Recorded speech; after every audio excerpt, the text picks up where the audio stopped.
Ragapna hanana khaludaba amadi thoina khanjiludaba amani mahakna lona Mamou Nupibu yengba horagi wakhal manungda wahang kaya ama amadi wakhalga hakchanga manadaba wahang kaya marum mathamoi nungda hanglami mamta yamna tapna ikubok aina aigi laibakta tamlamba adubu isana yajaba tabani ragap matang aduda khongpham khara sangsilagi nahak yum asida asumna nungaina leningba natra mamta khajik nungaitaba phawi asumna konathanda mamta machanupa ama phangjakre mahakna mahaki asengba adubu kaidownungda machanupa aduda wari khangalamdi wari asi maka punna mayam taminasi Paisa paibana harau nungai hali adubu karigumba kanda asauba ningthau konungum fazaba yum adugi marumda asukpa aronba kana khanghandaba aronba thabak wari asi yamna inakaira khunba ahal amagi mathanta amadi naitom leijaribi mamau aduga makhoi anina Chatthakheba Pap mapok khudingi mutpa nairaroidaba wari Khungang amagi mataida ningthau konungdagi tadana fajakraba Senjao Paiba amagi yum yamna inakaira khunba yum amani yum adu yamna ingna chikna palami Khungang adugi asangba lobuk lamhang sing aduna ikoi koiduna yum adubu leirami ragap sing yum adugi mapu jila adugi khwaidagi inakaira khunba loyam saba mahaki rice mill trucks amadi yamlaba sana lupa sing mahakpo lamdam adugi mipung khudingna ikai khumnei kanagumana mahakpo kinabasu fawi adubu mahaki chawkhraba yum manung aduda mahak thawai wana hingliba misak amani maramdi ragap ki macha nupa ama khaktani Arjun naitom pokchaba Arjunna mahaki tungi ashani matam khara leirabagi tungda Arjun mapung marai phagalaktuna masak matauda watabi lairik laisu haibi Mamou Nupi mamta ga mahak thaujal yamna haibi masak fajabi amasung thogulon bebarso khangna chatpi mahakna yum aduda mau oina hek lakhibaga yum adu harau tayamba amadi nungaikhraba yum ama oikre ragapna harauna yengjai Mamou Nupibu mahakna khali haujikti aigi imungi missing soidena hengalagani aisu uva phanglagani isu aina aigi pambom sida konduna isu dubu pamba aigi punsigi ahanba oina asumna ragap thawai nungaina wakhal tawi nungaiba faujai magi thamoi matam khara makhoigi imung adu yamna nungairami nongma nungdang ama nongsu khara churami Arjun thabak amagi saharda satkhibadagi mahak mayumda halagi lambi duda truck ama break fail oiduna mafam duda Arjun accident thoi thodok aduda Arjun mafam adumaktada mahak laikhidre nungdang aduda phone tawraki telephone adu pairubada mamta gyan mangduna laimaida takre ragap machindagi wahai amata thu haiba yakhidre amuk hanna chawkhraba yum adu ichikpa yum ama amuk onkre asumna miyoibagi laibakni tambangamde ngasi kari thokani hayeng kari thokani noma hokiduna tha taruk hokre amadi tha taruki matung chahi ama haujinkre mari mata singsu pumnamak magi thabakta mai onsinkre khungangi miyoi singsu yum aduda laknakhidre adubu chawkhraba amadi yamna fajakraba yum adugi manungda miyoi anikak adukhakta ngaihore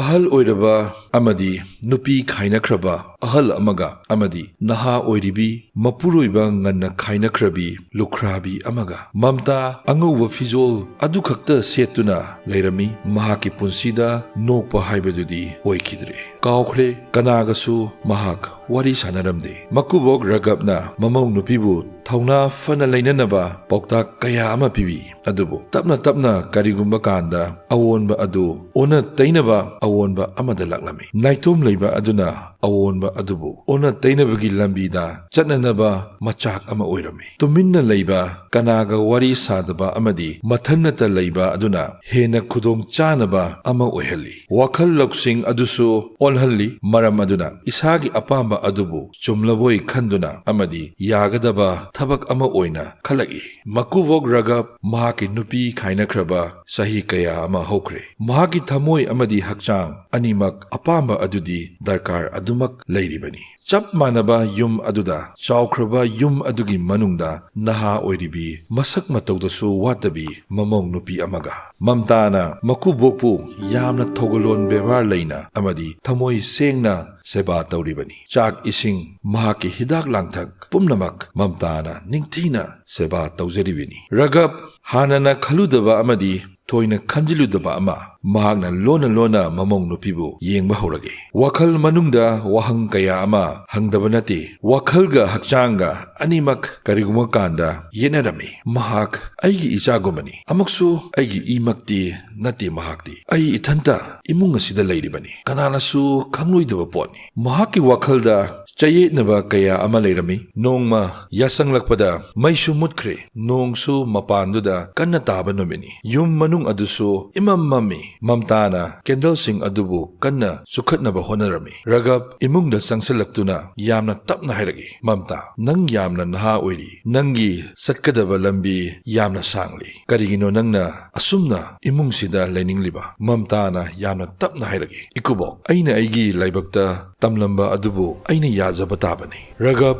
khongpham khara sangsilagi nahak imung asida asumna nungaina leining banatra matamduda mamta khara hainadaba fawi adubu wahai karigumba amata mahaki machindagi thorakte maramdi Indian culture gi matung inna mamongna makubokta wa hangana wahang hangbayadi karigumba amata haidaba aduna amadi tuminna leiba maram aduna ayaba haibadu amadi ayaba pibagum thokre asumna numit khara hokre makubok amadi mamogi makhoi anigi boundary line adu kaikre nate pangan sijinaduna nate nam haduna pukningi amadi thamoi shokpa kairaba thamoi aduna maram oiduna ohenkiba adugumlaba mikup amani. Ragabna mamong nupida haijarami society asina kaidongnungda khangadaba nate fajaraba yum manung asida amadi yum asina nangbu darkar oiribani aikhoi nigi aronbu oina adum legadabani. Mamta yamna thamoi shonbini mathantani yumduda leiriba thauna leitrabi amagum mahakna mahaki punsida achouba asoiba pap ama mahakna langjakre tuminna aronba mari adu makha asum chatharagi kana leitraba thong adugi manungduda thongnaw singda khaliba athaba pardar sing adugi marumda amadi yum adugi mafam khudingda mahaki mapuroiba arjunna chen chongduna sanajaramba mafam sing kanana su khanglamde adubu yumdugi faklang sing amadi thongnaw sing aduna khangbanatana makhoigi pap adudi tuminna kaidaunungda losinduna thamba yaroi haiba mamta khara ahongba leirami madudi mahak mingsen yengba tokre mahak laisang manungda sangkhidre mahak santi leina tumba phanglamde matam pumbada yum adugi manungda arjungi sakfam adutabu ukre mahaki thamoi atuki matik kaikre nakan amaromdana makubok raga pothafam khanglamde aronma mari adubu kanana khangkhidra haiduna amadi yumgi helper aduna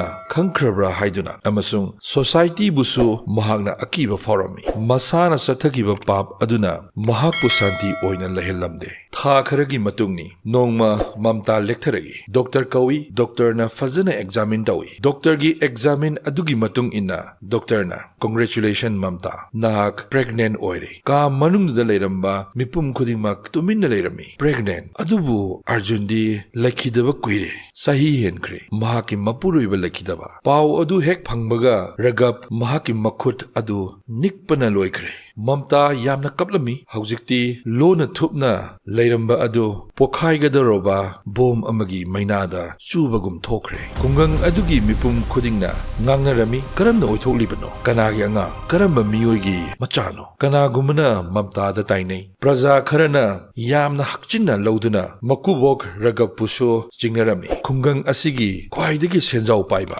miyamna machi da chibon ngangnarami ragab ki yumda leiba helper adugi mathaktasu miyamna argument tawnai miyamgi sinthok adu yamna khongjen thuna mafam khuding sandokre khungang adugi machin tongba ahal laman makai wa tanaduna nongma nungdang wairam ama ragab ki phajakraba yum chawkraba yum aduda laklami aduga ragab ki manakta sangsilaktuna wahang hekta hanglami ragab sing nahak asengba adu hayo ragab tuminna leirami ꯂꯩꯔꯝꯃꯤ ꯄꯥꯎꯈꯨꯝ ꯑꯃꯠꯇꯁꯨ ꯄꯤꯕ ꯉꯝꯂꯝꯗꯦ ꯇꯥꯟꯖꯥ ꯑꯗꯨꯗ ꯃꯝꯇꯥ ꯆꯪꯁꯤꯜꯂꯛꯇꯨꯅ ꯃꯍꯥꯛꯀꯤ ꯀꯥꯏꯈ꯭ꯔꯕ ꯊꯃꯣꯏ ꯑꯃꯗꯤ ꯃꯃꯤꯠꯇꯒꯤ ꯄꯤꯔꯥꯡ ꯁꯤꯟꯊꯗꯨꯅ ꯂꯥꯛꯂꯤꯕ ꯃꯤꯌꯥꯝ ꯑꯗꯨꯒꯤ ꯃꯃꯥꯡꯗ ꯊꯣꯔꯛꯇꯨꯅ ꯊꯧꯗꯣꯛ ꯑꯗꯨꯒꯤ ꯃꯔꯝꯗ ꯃꯍꯥꯛꯅ ꯋꯥꯔꯤ ꯄꯨꯝꯕ ꯇꯝꯈ꯭ꯔꯦ ꯂꯥꯛꯂꯤꯕ ꯄꯨꯝꯅꯃꯛ ꯋꯥꯈꯜ ꯈꯔ ꯅꯨꯡꯉꯥꯏꯇꯕ ꯐꯥꯎꯏ ꯃꯀꯨꯕꯣꯛ ꯔꯥꯘꯕꯅ ꯆꯍꯤ ꯅꯤꯐꯨ ꯆꯪꯅ ꯁꯦꯝꯒꯠꯂꯛꯄ ꯄꯨꯝꯅꯃꯛ ꯃꯤꯀꯨꯞ ꯑꯗꯨꯗ ꯂꯣꯏꯅꯃꯛ ꯑꯔꯦꯝꯕ ꯇꯥꯈ꯭ꯔꯦ ꯑꯁꯨꯝꯅ ꯂꯥꯛꯂꯤꯕ ꯑꯍꯜ ꯂꯃꯟꯁꯤꯡ ꯑꯗꯨꯅ ꯈꯪꯍꯜꯂꯤ ꯃꯁꯤꯗꯤ ꯄꯥꯞ ꯑꯃꯅꯤ ꯊꯥꯖꯕꯗ ꯂꯧꯅꯝ ꯇꯧꯕꯅꯤ ꯃꯤꯑꯣꯏ ꯑꯃꯒꯤ ꯏꯀꯥꯏ ꯈꯨꯝꯅꯕꯕꯨ ꯃꯍꯥꯛꯅ ꯃꯥꯡꯍꯟꯕꯤꯕꯅꯤ ꯔꯥꯘꯕꯄꯨ ꯃꯤꯌꯥꯝꯅ ꯃꯐꯝ ꯑꯁꯤꯗꯒꯤ ꯇꯥꯟꯊꯣꯛꯂꯕꯅꯤ ꯀꯅꯥꯅꯁꯨ ꯃꯍꯥꯛꯄꯨ ꯀꯧꯕ ꯌꯥꯔꯣꯏ ꯃꯍꯥꯛꯀ ꯄꯨꯟꯕ ꯌꯥꯔꯣꯏ ꯃꯍꯥꯛꯀꯤ ꯊꯕꯛ ꯁꯨꯕ ꯌꯥꯔꯣꯏ ꯃꯔꯝ ꯑꯗꯨꯅ ꯅꯨꯃꯤꯠ ꯑꯗꯨꯗꯒꯤ ꯔꯥꯘꯕ ꯀꯅꯥꯅꯁꯨ ꯀꯧꯔꯝꯗꯦ ꯀꯅꯥꯅꯁꯨ ꯃꯍꯥꯛꯀꯤ ꯊꯕꯛ ꯑꯗꯨꯕꯨ ꯁꯨꯔꯝꯗꯦ ꯃꯔꯝ ꯑꯗꯨꯅ ꯃꯍꯥꯛꯀꯤ ꯕꯤꯖꯤꯅꯦꯁ ꯅꯣꯡꯃ ꯅꯣꯡꯃꯒꯤ ꯃꯔꯥꯏ ꯆꯥꯏꯊꯔꯛꯏ ꯃꯤꯑꯣꯏ ꯑꯇꯣꯞꯄꯅꯁꯨ ꯃꯍꯥꯛꯀ ꯄꯥꯔꯠꯅꯔ ꯑꯣꯏꯕ ꯄꯥꯝꯂꯝꯗꯦ ꯃꯝꯇꯥ ꯌꯨꯝ ꯑꯗꯨꯒꯤ ꯃꯅꯨꯡꯗ ꯃꯍꯥꯛ ꯂꯩꯅꯤꯡꯗ꯭ꯔꯗꯨꯅ ꯌꯨꯝ ꯑꯗꯨꯕꯨ ꯊꯥꯗꯣꯛꯇꯨꯅ ꯆꯠꯈ꯭ꯔꯦ ꯃꯍꯥꯛ ꯍꯤꯡꯕꯗꯤ ꯄꯥꯝꯃꯤ ꯑꯗꯨꯅ ꯃꯊꯟꯇ ꯑꯇꯣꯞꯄ ꯈꯨꯡꯒꯪ ꯑꯃꯗ ꯃꯍꯥꯛ ꯂꯩꯔꯝꯃꯤ ꯃꯍꯥꯛꯀꯤ ꯊꯃꯣꯏꯗ ꯆꯞ ꯌꯨꯡꯅ ꯂꯦꯞꯄꯤ ꯃꯗꯨꯗꯤ ꯃꯍꯥꯛ ꯑꯉꯥꯡ ꯑꯗꯨꯕꯨ ꯃꯥꯡꯍꯟꯗꯅꯕ ꯃꯍꯥꯛ ꯌꯣꯛꯄ ꯄꯥꯝꯂꯝꯃꯤ ꯑꯗꯨꯕꯨ ꯀꯩꯗꯧꯅꯨꯡꯗ ꯌꯨꯝ ꯑꯗꯨꯗ ꯃꯍꯥꯛ ꯍꯟꯒꯦ ꯍꯥꯏꯕꯗꯤ ꯈꯜꯂꯝꯗꯦ ꯑꯗꯨꯒꯨꯝꯂꯕ ꯄꯥꯞ ꯆꯦꯟꯕ ꯌꯨꯝ ꯑꯗꯨꯗ ꯆꯍꯤ ꯐꯥꯖꯤꯜꯂꯛꯏ ꯔꯥꯘꯕ ꯃꯍꯥꯛꯀꯤ ꯐꯖꯈ꯭ꯔꯕ ꯌꯨꯝ ꯑꯗꯨꯁꯨ ꯃꯟꯁꯤꯜꯂꯛꯏ ꯃꯍꯥꯛꯀꯤ ꯒꯥꯔꯗꯦꯟ ꯑꯗꯨꯗ ꯍꯧꯔꯝꯕ ꯃꯅꯥ ꯃꯁꯤꯡ ꯍꯩ ꯂꯩ ꯂꯣꯏꯅꯃꯛ ꯏꯀꯪ ꯀꯪꯈ꯭ꯔꯦ ꯔꯥꯘꯕ ꯌꯨꯝ ꯑꯗꯨꯒꯤ ꯃꯅꯨꯡꯗ ꯃꯊꯟꯇ ꯂꯩꯔꯝꯃꯤ ꯃꯍꯥꯛꯀꯤ ꯍꯦꯜꯄꯔꯁꯨ ꯆꯠꯈ꯭ꯔꯦ ꯄꯩꯁꯥ ꯄꯨꯝꯕꯁꯨ ꯃꯥꯡꯈ꯭ꯔꯦ ꯃꯤꯌꯥꯝꯒꯤ ꯊꯧꯖꯥꯜ ꯃꯤꯌꯥꯝꯒꯤ ꯔꯦꯁꯄꯦꯛ ꯄꯨꯝꯕꯁꯨ ꯄꯨꯝꯅꯃꯛ ꯃꯥꯡꯈ꯭ꯔꯦ ꯃꯍꯥꯛꯅ ꯃꯆꯥ ꯑꯔꯖꯨꯟꯒꯤ ꯐꯣꯇꯣ ꯑꯗꯨꯇꯕꯨ ꯌꯦꯡꯗꯨꯅ ꯃꯃꯤꯠꯇꯒꯤ ꯄꯤꯔꯥꯡ ꯁꯤꯟꯊꯗꯨꯅ ꯃꯆꯤꯟꯗ ꯃꯨꯔꯨꯝ ꯁꯣꯜꯂꯝꯃꯤ ꯏꯆꯥꯅꯨꯄꯥ ꯑꯔꯖꯨꯟ ꯑꯩꯕꯨ ꯉꯥꯛꯄꯤꯌꯨ ꯑꯩꯅ ꯂꯣꯏꯅꯃꯛ ꯀꯥꯏꯍꯟꯕꯅꯤ ꯑꯃꯨꯛ ꯍꯟꯅ ꯁꯦꯝꯒꯠꯄ ꯌꯥꯔꯔꯣꯏꯗꯕ ꯑꯩꯒꯤ ꯑꯁꯣꯏꯕꯅꯤ ꯑꯁꯨꯝꯅ ꯃꯝꯇꯥ ꯀꯣꯟꯅꯊꯪꯗ ꯃꯆꯥꯅꯨꯄꯥ ꯑꯃ ꯐꯪꯖꯔꯦ ꯃꯍꯥꯛꯅ ꯑꯁꯦꯡꯕ ꯑꯗꯨꯗꯤ ꯃꯆꯥꯅꯨꯄꯥ ꯑꯗꯨꯗ ꯀꯩꯗꯧꯅꯨꯡꯗ ꯍꯥꯏꯗꯣꯛꯂꯝꯗꯦ ꯃꯍꯥꯛ ꯀꯟꯅ ꯊꯕꯛ ꯁꯨꯔꯝꯃꯤ ꯃꯍꯩ ꯃꯁꯤꯡ ꯇꯝꯍꯜꯂꯤ ꯃꯍꯥꯛꯅ ꯃꯥꯡꯈ꯭ꯔꯕ ꯏꯖꯠ ꯑꯃꯗꯤ ꯃꯤꯌꯥꯝ ꯃꯥꯡꯗ ꯏꯀꯥꯏꯕ ꯅꯪꯈꯤꯕ ꯑꯗꯨꯕꯨ ꯆꯨꯝꯊꯣꯛꯅꯕ ꯑꯃꯗꯤ ꯁꯦꯝꯗꯣꯛꯅꯕ ꯀꯟꯅ ꯍꯣꯠꯅꯩ ꯃꯝꯇꯥꯒꯤ ꯃꯆꯥꯅꯨꯄꯥ ꯑꯗꯨ ꯆꯍꯤ 19 ꯁꯨꯔꯛꯂꯦ ꯃꯝꯇꯥꯅ ꯃꯆꯥꯅꯨꯄꯥꯗ ꯍꯥꯏꯔꯝꯃꯤ ꯅꯍꯥꯛꯀꯤ ꯄꯨꯟꯁꯤ ꯑꯗꯨꯗꯤ ꯌꯥꯝꯅ ꯑꯁꯦꯡꯕ ꯄꯨꯟꯁꯤ ꯑꯃ ꯑꯣꯏꯒꯗꯕꯅꯤ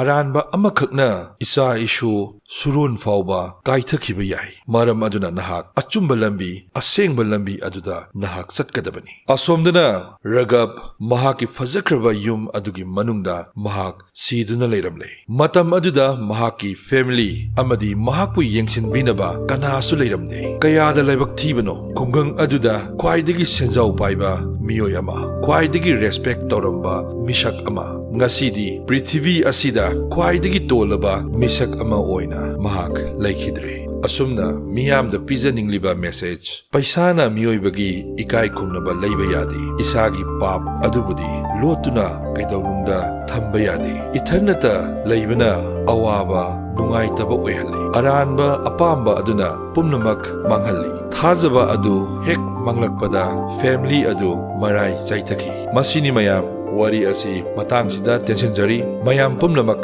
ꯂꯤꯖꯔꯤꯕ ꯋꯥꯔꯤ ꯑꯁꯤ ꯑꯦꯖꯨꯀꯦꯁꯅꯦꯜ ꯄꯔꯄꯁꯀꯤ ꯑꯃꯗꯤ ꯋꯥꯔꯤ ꯑꯁꯤ ꯀꯅꯥꯒꯨꯝꯕ ꯑꯃꯠꯇꯒ ꯃꯔꯤ ꯂꯩꯅꯗꯦ ꯑꯃꯗꯤ ꯑꯣꯔꯒꯅꯥꯏꯖꯦꯁꯟ ꯑꯃꯕꯨ ꯆꯤꯡꯊꯅꯕ ꯑꯃꯗꯤ ꯀꯅꯥꯒꯨꯝꯕ ꯑꯃꯒꯤ ꯊꯃꯣꯏ ꯀꯥꯏꯍꯟꯅꯕ ꯑꯃꯗꯤ ꯁꯣꯛꯅꯅꯕ ꯂꯤꯖꯈꯤꯕ ꯅꯠꯆꯗꯦ ꯋꯥꯔꯤ ꯑꯁꯤꯕꯨ ꯅꯨꯡꯉꯥꯏ ꯅꯠꯇ꯭ꯔꯒ ꯅꯨꯡꯉꯥꯏꯇꯦ ꯂꯥꯏꯛ ꯀꯃꯦꯟ ꯁꯦꯌꯔ ꯑꯃꯗꯤ ꯍꯥꯏꯞ ꯇꯧꯕꯤꯔꯝꯃꯨ ꯅꯨꯡꯉꯥꯏꯔꯕ ꯋꯥꯔꯤꯁꯤꯡ ꯄꯨꯗꯨꯅ ꯂꯥꯛꯆꯒꯦ ꯁꯕꯁꯀ꯭ꯔꯥꯏꯕ ꯇꯧꯗꯕꯁꯤꯡ ꯁꯕꯁꯀ꯭ꯔꯥꯏꯕ ꯇꯧꯁꯤꯟꯕꯤꯔꯝꯃꯨ ꯃꯊꯪꯒꯤ ꯋꯥꯔꯤꯗ ꯑꯩꯈꯣꯏ ꯑꯃꯨꯛ ꯄꯨꯟꯅ ꯊꯦꯡꯅꯔꯁꯤ ꯊꯦꯡꯛ ꯌꯨ ꯑꯦꯚ꯭ꯔꯤꯋꯥꯟ ꯌꯥꯏꯐꯔꯦ ꯌꯥꯏꯐꯔꯦ ꯌꯥꯏꯐꯔꯦ